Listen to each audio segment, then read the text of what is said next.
Halo teman-teman, pada video kali ini saya akan membahas praktikum Microsoft Excel yang ke-6. Jadi pada praktikum ini itu ada terdapat penambahan fungsi baru yaitu fungsi concatenate yang dimana akan kita gunakan untuk mengisi kolom kode. Oke, kita langsung aja ke pengerjaan. Kode diisikan menggunakan ini huruf pertama ya. Huruf pertama penerima, strip lokasi tujuan, slash jumlah unit, lalu diakhiri kata unit. Jadi gini contohnya. T itu diambil dari huruf pertama dari penerima nih, Tuesday. Berarti kalau Wednesday dia pakainya W. Kemudian strip, Delaware. Delaware itu adalah lokasi tujuan, di mana di sini ada ketentuan. Kan di sini adanya D, W, V, sama M. Di mana kalau D itu Delaware, M itu Maine, V itu Vermont, W itu Wyoming.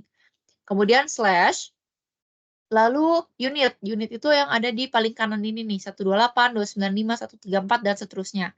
Kemudian spasi, lalu kata unit. Oke, kita langsung masuk aja. Kalian bisa download di template praktikum 6 itu ada di files folder pertemuan keempat. Oke, kita mulai sama dengan concatenate. Concatenate. Jadi, fungsi concatenate ini adalah untuk menggabungkan beberapa karakter dari sel-sel yang berbeda sehingga membentuk suatu kode atau teks baru, gitu ya. Oke, tadi kita disuruh ambil kata pertama atau huruf pertama dari penerima. Berarti kita pakai left ya, karena di situ ada di paling kiri. Left, kemudian D7, lalu kita cuma mau ambil T-nya aja, berarti 1. Oke, kemudian ambil untuk teks yang kedua, adalah tadi dia maunya lokasi tujuan. Jadi kalau misalnya dia D itu adalah Delaware, dan begitu seterusnya ya. Benar ya? Oh, sorry. Ada strip dulu ya, teman-teman. Jadi kalau ada strip, berarti kalian perlu pakai tanda kutip. Kutip, lalu strip. Oke, jadi kita ikutin, karena dia maunya ada strip, gitu.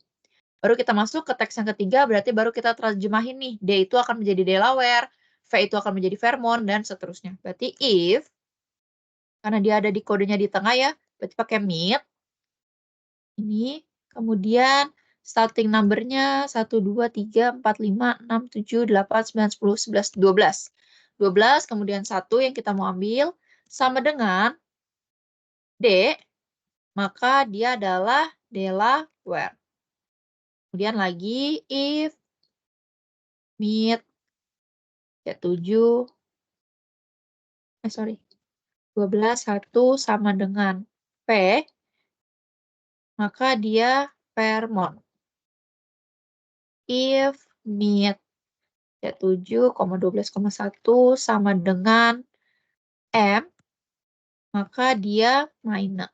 Berarti sisanya tadi yang belum aku bikin itu adalah yang W ya, yaitu Wyoming.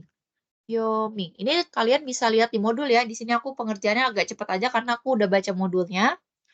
Kemudian kita tutup kurung sampai if-nya itu selesai. Berarti kita balik lagi ke concatenate. Untuk teks selanjutnya, setelah lokasi tujuan, dia mau ada tanda slash. Berarti kita tinggal pakai petik, kemudian slash. Atau garis miring ya. Kemudian baru titik koma.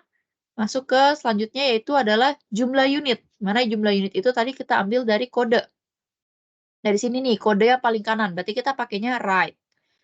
Di sini nggak usah pakai if. Kenapa nggak usah pakai if? Karena di sini nggak ada yang mau kita terjemahan. Kita cuma mau ambil aja nih 3 angka yang paling kanan. Jadi kita langsung aja pakai right. Kemudian ini adalah C7. Kemudian yang kita mau ambil adalah 3 karakter. Maka kita ketikkan 3. Oke, kalau sudah, selanjutnya dia itu mau pakai kata unit, tapi ada spasinya. Berarti kita pakai tanda kutip, kemudian spasi, baru unit. Gini ya. Kita tutup kurung. Kita enter. Oke, dia udah mengikuti sesuai ketentuan ya. Huruf pertama, kemudian strip, lokasi, kemudian tanda slash, kemudian unit, dan kata unitnya. Oke, kalau udah kita ke biaya pengiriman.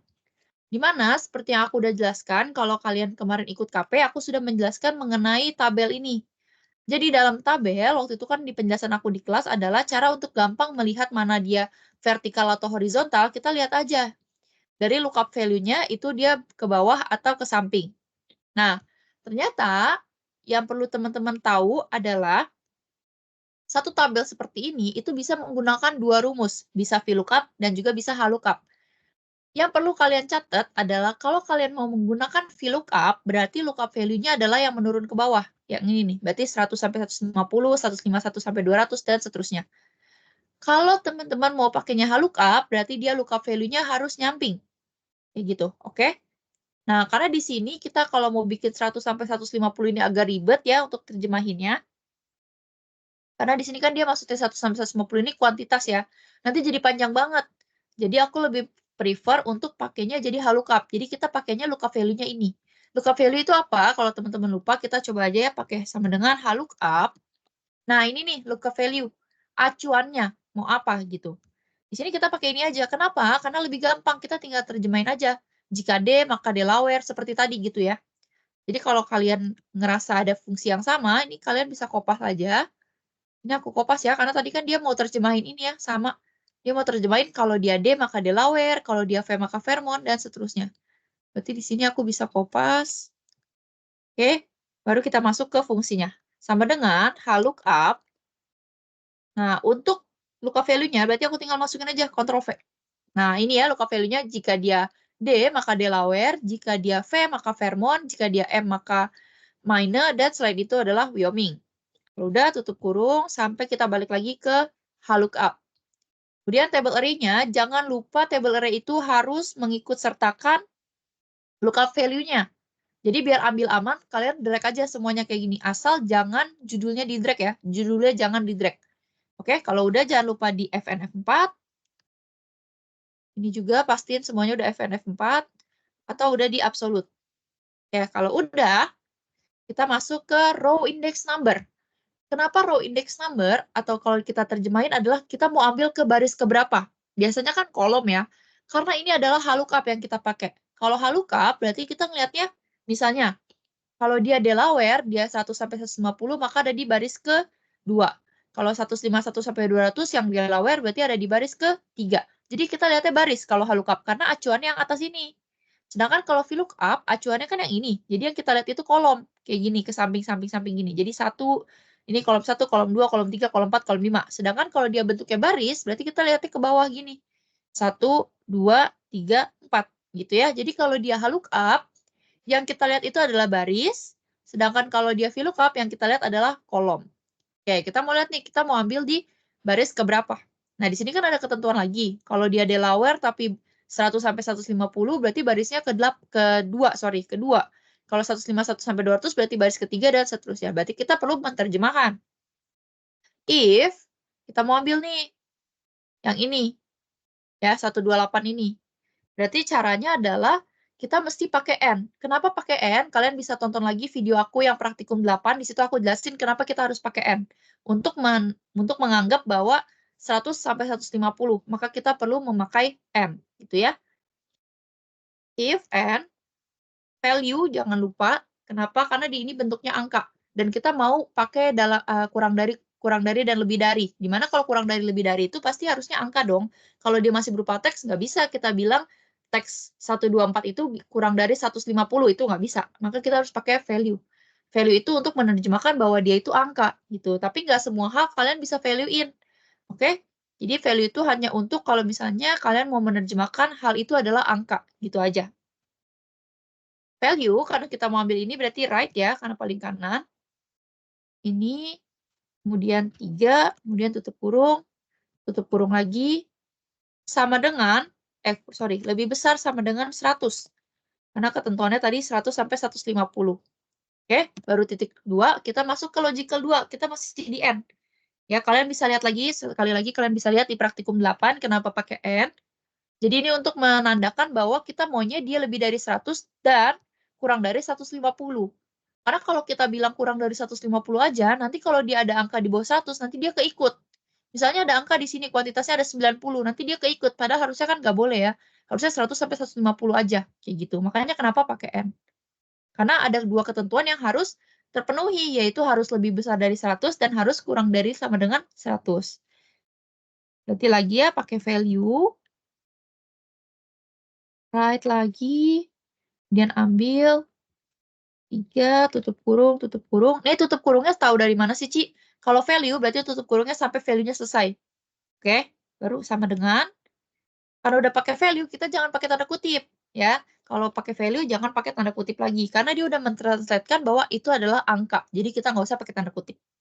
Berarti kalau tadi udah lebih dari sama dengan 100, sekarang kurang dari sama dengan 150. Oke, kalau udah kita tutup. Kemudian lagi, if, and, value, ini sama aja, kalian bisa ini ikutin aja yang tadi kalian udah tulis. Value, kemudian write, baru C7, 3, kemudian tutup, baru kita yang kedua. Lebih besar sama dengan 151 dan kurang dari sama dengan 200. Ya, berarti logical yang pertamanya adalah lebih besar sama dengan 151 dan kita pakai lagi value karena kita mau ambil lagi ya, right. Ya 7, 3, lebih kurang dari sama dengan 200 ya tadi. Oke, kalau udah kita tutup, lanjut lagi. If lagi, pokoknya kita ulangin lagi sebanyak 3 kali karena ketentuannya ada 4. Kalau ketentuannya ada 4, berarti ulang if-nya sebanyak 3 kali. If, kemudian and, value, kemudian write, C7, ambil 3, tutup kurung, lebih dari sama dengan, berapa yang kedua? 201 sampai 300. Berarti 201, kemudian koma, value, write, C7,3, tutup kurung, kurang dari sama dengan 300 ya, berarti tadi 200 sampai 300 kan? Ya benar, 201 sampai 300. Kalau udah, kita tutup kurung, kita masuk ke selanjutnya. Yaitu yang terakhir. Bentar, ini kayaknya aku ada salah tutup kurung nih. Kan ini if, value,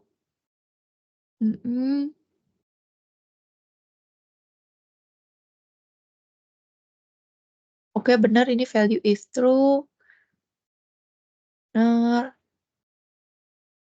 Value if true.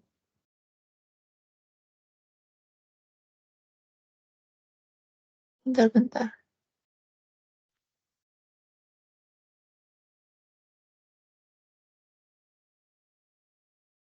Oh, sorry. Aku lupa untuk masukin baris keberapanya. Pantesan di sini masih value if true ya. Jadi harusnya gini kan.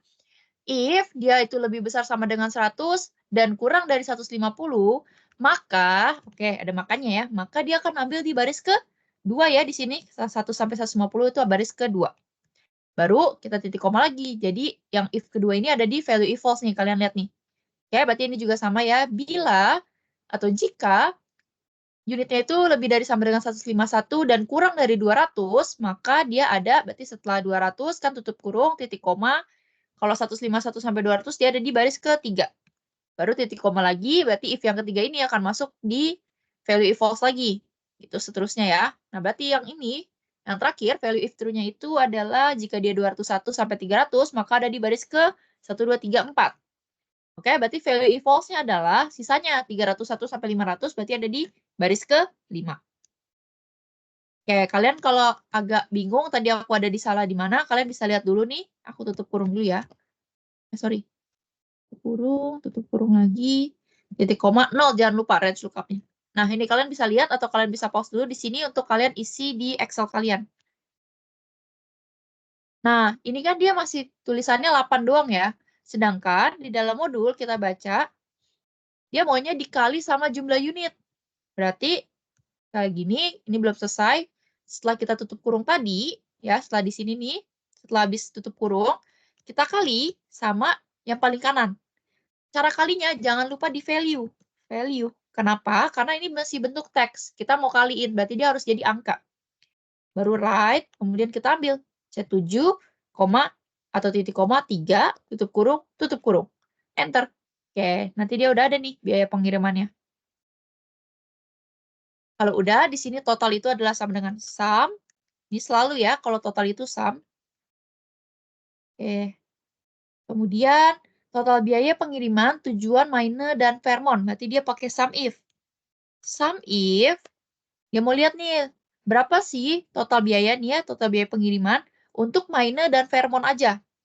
Nah, tapi kan di sini ya, di kode ini, kita nggak ada maine, nggak ada tulisan maine. Jadi kita nggak bisa nih bilang kalau range-nya kan ini ya, range-nya ini, terus titik koma, kita nggak bisa tulis kriterianya itu maine.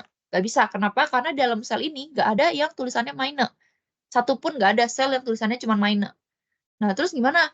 Ci, itu kan mainnya tadi di kodenya adalah M. Boleh nggak kayak gini? Nggak boleh ya. Kalau kalian ikut KP kemarin, harusnya kalian udah paham bahwa aku udah jelasin, kita nggak boleh kayak gini.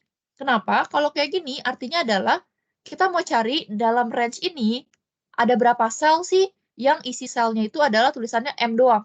Sedangkan nggak ada ya. Nah, terus gimana, Ci? Oke, sama seperti di praktikum 8, lagi-lagi kalian bisa lihat di praktikum 8, kalau kita mau ambil kriteria, tapi itu bentuknya itu adalah kode, berarti kita bisa pakai tanda bintang. Kalau misalnya kodenya itu adalah di paling akhir, berarti kita misalnya ya, misalnya nih M, D, W, V, sama M ini ada di paling akhir nih, di paling kanan ini. Berarti kita bisa pakainya kriterianya adalah kutip, kemudian tanda bintang, baru kodenya, misalnya M, baru kutip lagi. Oke, jadi tanda bintang ini mengisyaratkan bahwa sebelum huruf M ini ada banyak data-data. Kayak gini, misalnya di sini banyak data-data, terus di akhir ini adalah M, misalnya gitu. Terus, oke, itu kalau dia paling kanan. Kalau dia paling kiri gimana, Ci? Misalnya kita mau lihat di sini nih, di paling kiri ini yang ada angka satunya tuh yang mana sih? Misalnya gitu. Berarti, kutip, lalu satu, kemudian bintang, baru kutip lagi. Jadi, maksudnya dia adalah, satu itu maksudnya angka yang mau kita cari atau kode yang mau kita cari itu ada di paling awal, lalu bintang ini mengisyaratkan bahwa setelah kode satu ini, itu masih banyak karakter lain, gitu. Oke, jadi yang paling kanan sama kiri udah ya. Kalau kita mau cari kode paling kanan berarti bintangnya dulu baru kode, kalau kita mau cari yang paling kiri berarti kode dulu baru bintang. Kalau di tengah gimana, Ci? Ini agak ribet. Kalau di tengah kita pakai petik, lalu bintang, kemudian petik, lalu dan, ya ini nggak ada spasi ya, lalu dan, kemudian baru petik, baru kode yang kita mau cari. Karena di sini kita mau carinya M, berarti M, petik, dan lagi, petik, tanda bintang, petik. Maksudnya apa? Maksudnya kode yang mau kita cari ini, itu ada di tengah-tengah. Maka bintang 2 ini di depan dan di belakangnya M itu mengartikan bahwa ada karakter sebelum dan sesudah M. Jadi dia mau kasih tahu nih ke Excel-nya bahwa M-nya ini tuh ada di tengah-tengahnya karakter loh, gitu. Tolong cariin ya yang di tengah-tengahnya ada M, kayak gitu. Baru kita titik koma, masuk ke sum range, ya pengirimannya kita select, kemudian kita tutup kurung. Nah, karena dia mintanya mainan dan Vermon, berarti kita mesti pakai tanda tambah ya. Sum if lagi, sama lagi. Range-nya, titik koma, kriterianya karena dia maunya Vermon, berarti kita pakainya bintang dan petik lagi, berarti V. Ya, jangan lupa tanda dan lagi, petik lagi, bintang lagi. Terus sum range-nya pengiriman. Oke. Udah muncul ya. Banyaknya pengiriman Wednesday. Banyaknya pengiriman Wednesday. Berarti kalau banyaknya pakainya count if. Oke, ingat-ingat lagi ya, apa bedanya sih count if sama sum if. Kalau sum itu ada angka-angka yang perlu dijumlah, sedangkan kalau count itu nggak ada angka yang perlu dijumlah. Kita hanya mau jumlahin data atau sel yang mau kita jumlahin. Berarti count if, karena dia suruhnya Wednesday, berarti pengirim ya, penerima ya. Penerimanya, kita select range-nya. Kemudian baru kriterianya. Kriterianya adalah, apa tadi dia minta? Wednesday Corp. Wednesday, Corp, titik. Oke. Oh, sorry. Wednesday. Oh, ini aku lupa ini. Lupa tanda petiknya di akhir. Baru tutup kurung.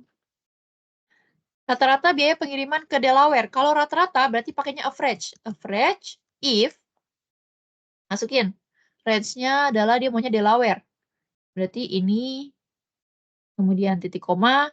Kriterianya lagi-lagi karena dia kodenya ada di tengah, berarti kita mesti pakai cara tadi. Bintang, titik koma, bintang, dan D ya berarti. Kemudian tanda dan, terus bintang lagi. Terus baru titik koma, baru ke average range-nya. Apa yang mau kita average, apa yang mau kita hitung rata-ratanya itu biaya pengiriman. Tutup kurung, dah. Sudah selesai, baru nanti kita masuk ke ini. Disuruh untuk bikin sortir. Bikin sortir, kalian itu perlu copy. Cara kopinya kalian klik nih yang di ujung kiri ini. Ya, kalian lihat tuh yang ada kayak segitiga, segisiku ya. Kayak gini, kalian baru set CTRL-C, kalian pindahin ke new sheet.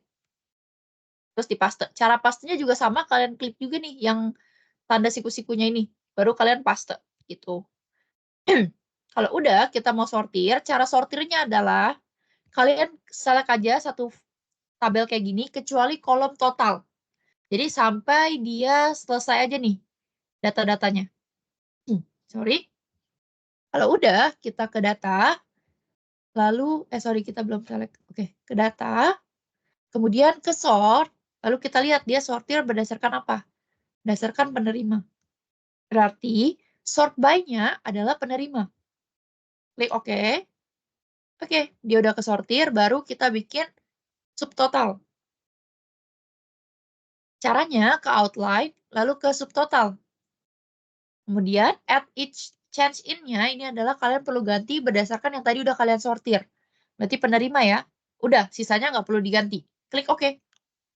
Oke, nanti dia muncul. Kalau udah, kita disuruh untuk bikin pivot table.